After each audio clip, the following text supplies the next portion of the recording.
Blairing Out with Eric Blair show today, coming to you from Rasta Cowboy Records in beautiful downtown Tustin, California, with the man, the myth, the legend, bassist for Red Kross, Off and the Melvins, Stephen McDonald.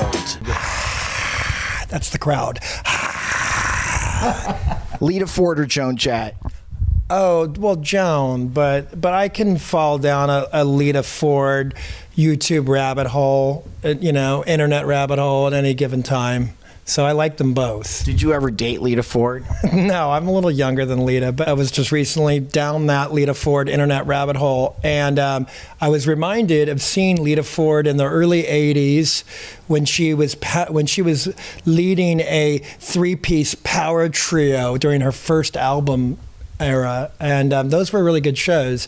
And then I also saw the Runaways, the very last incarnation of the Runaways, when I was very young at the Whiskey A Go-Go, and that was really cool, really exciting. But I know I've never had sex with Lita Ford. I can't confess or to know her more than her music. Oh, I went down a Lita Ford rabbit hole a few weeks ago, and she was doing "Went to a Party Last Saturday Night." You mean the original video? Well, I remember that song, it ain't no big thing. Didn't get laid, got in a fight, And then for some reason, my mom, who is a pretty normal lady, she brought that record home one day for herself, and that was very funny.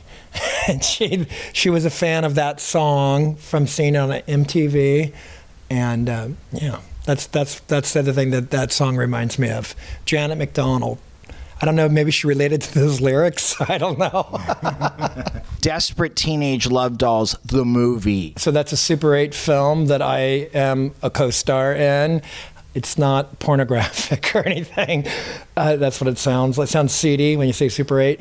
Guerrilla filmmaking. It was inspired by the B movies that we loved, underground sort of B movies like, John Waters and the films of Russ Meyer. And, it was just something that we did on the weekends with my friends when I was a teenager, and there was a lot of improving. And, and it was basically...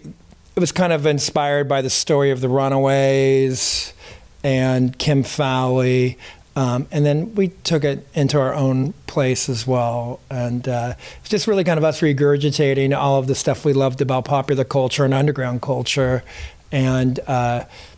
And we did it with a bunch of good friends. Any encounters with Kim Fowley? And if so, what's your most memorable encounter? I've got a couple. I think I remember the first time I met Kim was actually at the premiere of Desperate Teenage Love Dolls, which was originally entitled Desperate Teenage Runaways.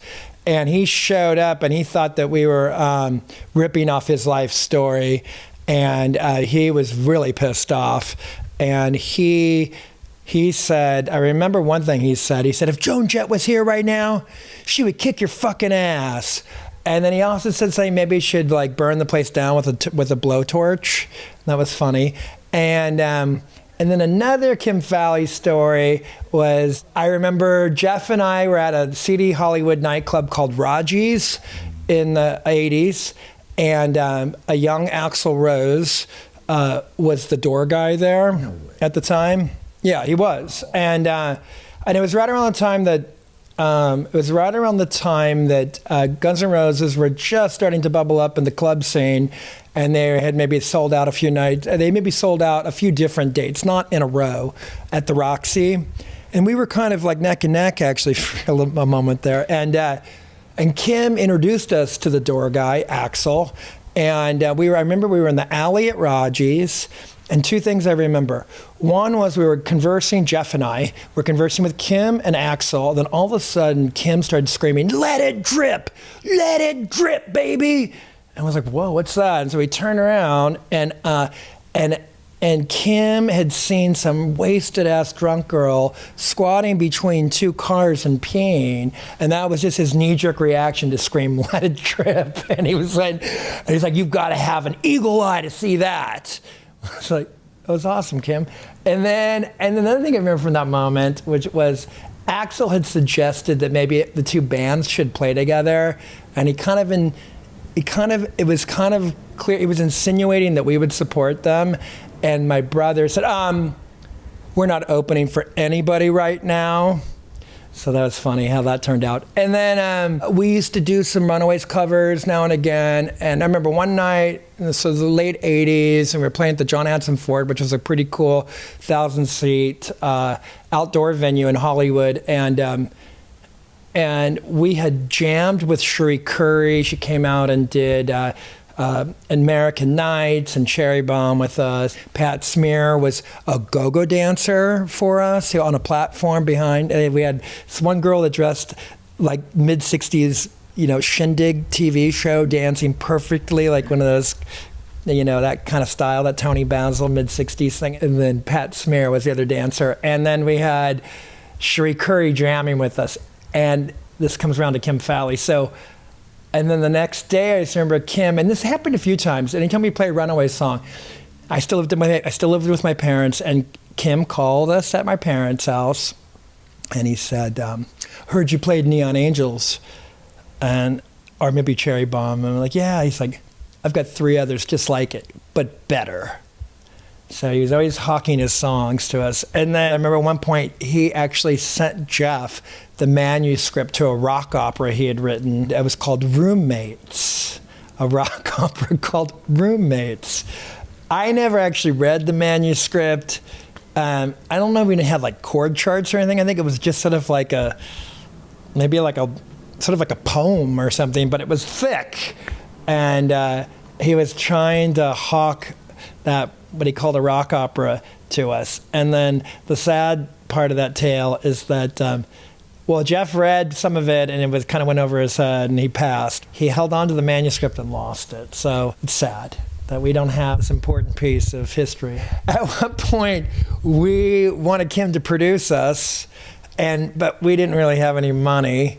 We were on Enigma Records, label mates with your old friend Stryper. Also, Poison were on that label at the time, and Poison were still a club band like us at the time. And Kim just started like stoking these flames with me. Like, I was too young to understand that he just really wanted us to like go and get some money from the label to pay him. But he was like, because we had like maybe a $5,000 budget from Enigma to make our next record, which was not going to work for Kim. And Kim's like, $5,000, yeah, right. Well, do you know how much money they're giving Poison? They're giving them $25,000. I was so competitive and pissed. And I remember I stomped into Bill Hines' office, the president of Enigma Records, at 16. And I remember telling him this: "You're giving Poison $25,000? What are you doing? They're horrible. They're never going to do anything." And then we know what happened with them. So, and we didn't end up making that record for Enigma anyways. Another part of the Red Cross history is that we were so mischievous that sometimes we'd shoot ourselves in the foot with our mischief. So during that time that we were kind of involved with Enigma Records, we actually had like an EP or a mini album out on a subsidiary of Enigma. And World or Restless? No, it was, our friend had a label called Gasatanka that Enigma distributed. And we had an album called Teen Babes from Monsanto. So in this interim between Teen Babes and when we were supposedly going to make another record for Enigma, which we never did, we used to crank call Enigma Records. And we knew enough names in the office to like throw them off. And so you might like this. So, or maybe you won't. At any rate, so we would call and we were trying to create animosity between Poison and Stryper. And we would pretend to be members of Stryper and or Poison. And we would complain to the promotion staff that they were spending too much time on the other band. I think we called us Oz Fox once, we called us CeCe DeVille. It's like, this is CeCe. I'm really sick of seeing all this Stryper stuff everywhere, man. And then, but then they figured it out, and this woman Sandra, she's still around. I remember she called. She's like, "This is not CeCe DeVille. This sounds more like Jeff McDonald."